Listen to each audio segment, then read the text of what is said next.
Hei, salutare etișilor! Zilele trecute am văzut în mediul online anunțul acesta.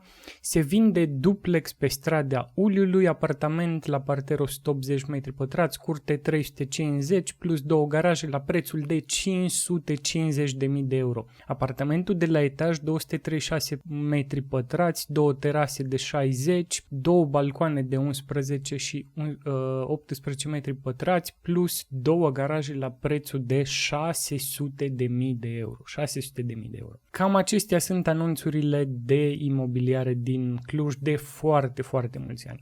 Dar, înainte să trecem la discuția noastră, stai să îți arăt ceva.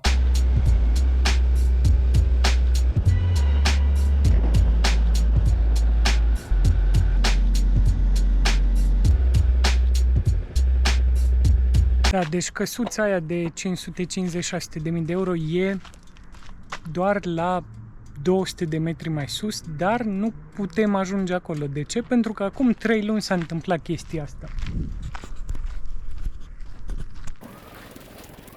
Practic s-a surpat drumul de acces chiar aici.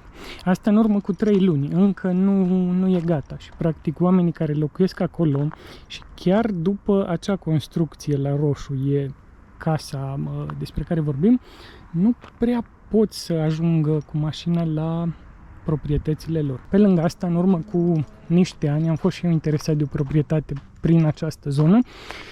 Agenții imobiliari spuneau că aici o să fie introdus și un autobuz. Asta era acum mai bine de 5 ani. E bine, ai văzut drumul cum arată până acum, o să ți-l arăt și când cobor, să vezi dacă încape pe aici un autobuz și o mașină în paralel. Pe lângă asta am înțeles că mai e o variantă ocolitoare ca să ajungem acolo să-ți arăt acele case, așa că hai să mergem să vedem acea variantă ocolitoare, pe unde putea merge cu mașina ta de câteva sute de mii de euro, pentru că dacă ai 5-600 de mii să dai pe o casă, probabil ai și o mașină bună.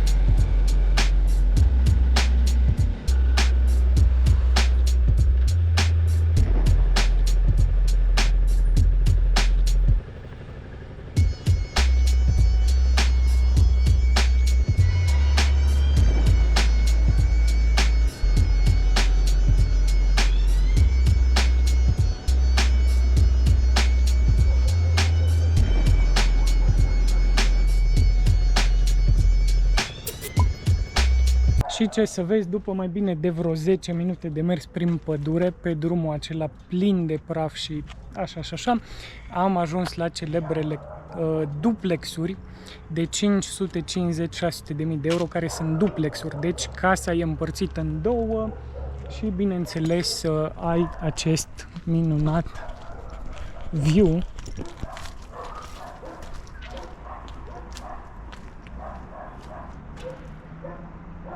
Da, view-ul este foarte frumos, dar 550.000-600.000 de euro pentru a veni în fiecare zi pe strada aceasta și după aia 10 minute prin pădure, pentru că aici s-a surpat drumul, nu știu ce să zic.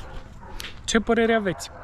Bun, și acum că m-am întors la birou, la calculator, hai să discutăm despre jobul momentului, și anume acela de agent imobiliar, nu de IT-ist, așa cum eram obișnuiți în ultimii ani. Eu locuiesc în Cluj de peste 18 ani și în tot acest timp am stat în mai multe locații, cred că în vreo 5 sau 6. Deci am interacționat cu foarte mulți agenți imobiliari și pot să-ți spun că nu am avut nicio interacțiune ok sau niciun agent imobiliar ok de care să fiu mulțumit. Și am întâlnit așa, agenți care își pun 5.000, 10.000, 15.000 de euro peste prețul pe care îl vrea vânzătorul, urmând apoi să negocieze el cu vânzătorul și să adauge doar, 50% din acei bani care îi vor rămâne lui după ce se va face tranzacția, bineînțeles plus acel comision de tranzacție imobiliară, care este în jurul valorii de 2% din valoarea imobilului, plus, minus taxe, depinde cum te înțelegi cu agentul imobiliar, dacă vrea să facă totul la negru sau dacă vrea să facă totul legal. Pe urmă am dat de agenți care mint în legătură cu locația, cu suprafața, cu utilitățile și așa mai departe. Pot spune că aproape toți agenții cu care am interacționat, și sunt foarte mulți, ori mint, ori ascund informații într-un mod activ, să zic așa, adică încearcă să nu ducă discuția spre un anumit topic, să evite anumite răspunsuri, să nu mintă neapărat, dar nici să nu-ți spună adevărul sau să te ajute. Pe lângă asta nu am întâlnit agent imobiliar care să-ți ofere valoare pentru acel comision. Nu pot să-ți spună care e nivelul de zgomot din acea zonă, nu vin cu o listă pe 12 luni cu cheltuielile din acel apartament pe care vrei să-l închiriezi. Nu pot să spună nimic despre vecini, nu pot să spună nimic despre eventualele probleme din acea zonă. Tot ce știu ei să spună este: uite ce suprafață mare ai, uite ai geam la baie și uite ce luminos este acest apartament. Nimeni nu spune: vezi că este un pic de mucegai acolo în cameră după dulap, trebuie să facem ceva sau te descurci tu. Asta e dacă vrei să-l închiriezi bine, dacă nu, e totul ok.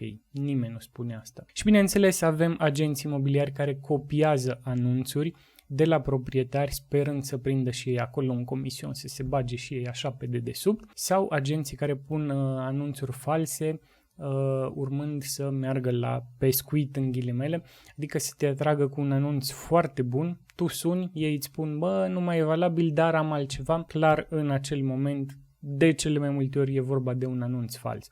Deci, practic, ce vorbeam eu acum ceva timp despre bișnițarii programelor de mentorat, și o să spun un video pe aici, pe undeva pe sus, agenții imobiliari sunt următorul nivel în jos, pentru că ei fac lucruri și mai rele decât bișnițarii aceștia de mentorat. Bun, acum hai să ne întoarcem la topicul nostru, și anume jobul momentului, cel de agent imobiliar. Toată lumea spune că suntem într-o bulă, toată lumea spune că nu se mai vinde, nu se mai cumpără nimic, toată lumea spune că o să scadă foarte mult prețurile, toată lumea e panicată de o criză care mi se pare că e deja aici și o să continue. Cu toate astea, agenții imobiliari o duc încă bine. Și gândește că până acum 5, chiar 10 ani, foarte mulți oameni își doreau să fie IT-ști. Făceau un curs, învățau 6 luni, se pregăteau, își făceau un portofoliu, toate astea pentru a avea un salariu de 3.000 de lei, 5.000 de lei, 10.000 de lei, undeva în zona aceasta. E bine, ca să fii agent imobiliar nu ai nevoie de prea multe studii, nu ai nevoie să faci un curs intensiv tehnic, nu ai nevoie să-ți faci un portofoliu la care să lucrezi foarte, foarte multe săptămâni, luni, nopți. Nu ai nevoie să fii la curent cu tehnologia și cu chestii extrem de complexe în orice moment. E de ajuns să ai puls, să respiri, să vorbești cât de cât coerent și să fii dispus să înveți toate aceste șmecherii despre care ți-am spus înainte. Atunci, cum să nu fie atrași toți oamenii de acest nou job popular, și anume cel de agent imobiliar? În jurul meu am văzut o mulțime de oameni care sunt semi-analfabeți, nu știu nicio limbă străină, nu știu să vorbească poate nici limba română foarte bine și s-au făcut agenți imobiliari.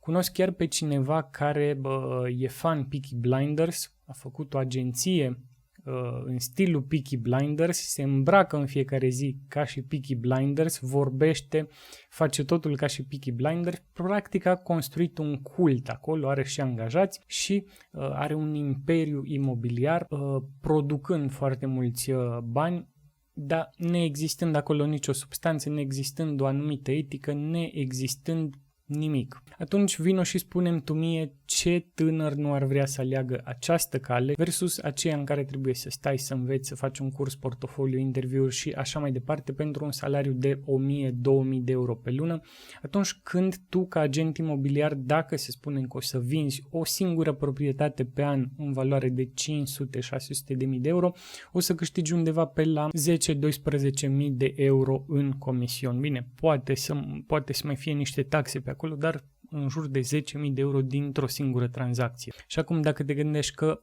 orice apartament din orașul Cluj e peste 100.000 de euro, e undeva între 100 și 200.000 de euro. Acolo se vând, mi se pare, cele mai multe proprietăți. La 100.000 de euro ai 2.000 de euro comision, deci între 2 și 4.000 de euro ca să vinzi o proprietate pe lună sau poate chiar o proprietate la 2 luni. Dacă te uiți și la închirieri, între 400, 800, 1.000 de euro sunt majoritatea chiriilor.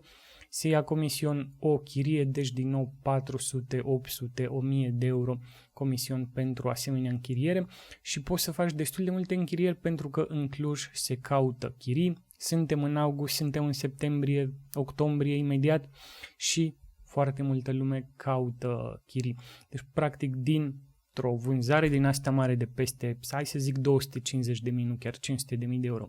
Pe urmă încă 2-3 vânzări din astea la nivel mediu de 100-200.000 de euro și încă niște chirii, 5-10 chirii pe an, poți să ajungi la un venit cel puțin de 2-3 ori cât ar câștiga un IT-ist. Deci de ce ar trebui să-ți bați capul să devii IT-ist? Însă totuși mi se pare că ura pentru agenții imobiliari e un pic mai sus față de ura pentru IT-iști. Da, oamenilor nu le plac IT-iștii pentru că ei câștigă bine, au joburi ușoare, stau la calculator toată ziua, nu fac mare lucru, dar ura pentru agenții imobiliari mi se pare că e mult, mult mai sus. Și asta pentru că ei câștigă foarte mulți bani neoferind foarte multă valoare. Vin cu tot felul de șmecherii de genul celor prezentate mai înainte, astfel încât duc piața în sus. Tot timpul încearcă să țină prețurile sus, încearcă să manipuleze puțin piața, încearcă să manipuleze puțin oamenii, astfel încât acele prețuri fiind sus și comisionul lor să fie mai sus. Și noi ce facem în acest sens? Păi aproape nimic. Nimănui nu-i plac agenții imobiliari sau aproape nimănui nu-i plac agenții imobiliari, dar efectiv acceptăm acest lucru și mi se pare că ăsta e leitmotivul românilor. Avem politicieni foarte slabi, nu facem nimic. Avem legi foarte proaste care nu ne vin în avantaj, nu facem nimic. Foarte mulți români sunt batjocoriți la locul de muncă de patronii sau șefii lor. Ce fac? Absolut nimic. Continuăm să nu facem nimic și nu mi se pare că o să ajungem foarte, foarte bine. Acum, la final ar trebui să am o concluzie, dar nu am una. Aștept de la tine o concluzie în comentarii legate de acest job al momentului, de agent imobiliar. Bine, nu e neapărat jobul momentului, e de mai mulți ani jobul momentului și începe să acapareze tot mai mult și începe să înlocuiască tot mai mult fostul job al momentului, anume acela de IT-ist. Deci, prin urmare, aștept concluzia ta legată de agenți imobiliari, de job, de creșterile acestea de prețuri, de imobiliarele din Cluj și dacă ești agent și vrei să îmi explici cum stau lucrurile, te rog să nu o faci. Sunt șanse foarte mari să șterg comentariul și să te blochezi și dacă mă înjuri, efectiv nu îmi pasă, pentru că tot o să șterg comentariul și nu mă afectează. Ce ai putea să faci dacă ești agent imobiliar este să lupți pentru o lege mai bună în domeniul imobiliarelor, pentru niște licențe care să se dea după anumite examene, după anumite cursuri, să existe acolo o mai bine pregătire, o standardizare a serviciilor de agent imobiliar, să zic așa, să lupți împotriva anunțurilor false, a nefiscalizării comisionului, a minciunilor, a tuturor problemelor prezentate mai înainte. Să mergi la deputatul sau senatorul din zona ta și să încerci să împingi niște legi de genul acesta, astfel încât meseria ta de agent imobiliar să fie mai bine pusă la punct, mai bine reglementată și să dispară toate aceste persoane care nu fac un lucru care nu fac prea mult bine domeniului. Asta dacă tu vrei să fii onest și să-ți faci această meserie la cele mai înalte standarde. Să înjuri, să spui că nu e adevărat, să spui că săracule, lasă că o să vezi tu, să spui că uite eu câștig mai mulți bani decât tine, nu ajută absolut deloc. Deci fă niște pași în schimbarea legilor, fă niște pași în schimbarea standardelor sau începe tu să vii cu niște standarde și să fii exemplu din piață. Bun, cam atât, aștept concluziile și ne vedem la un video în viitor.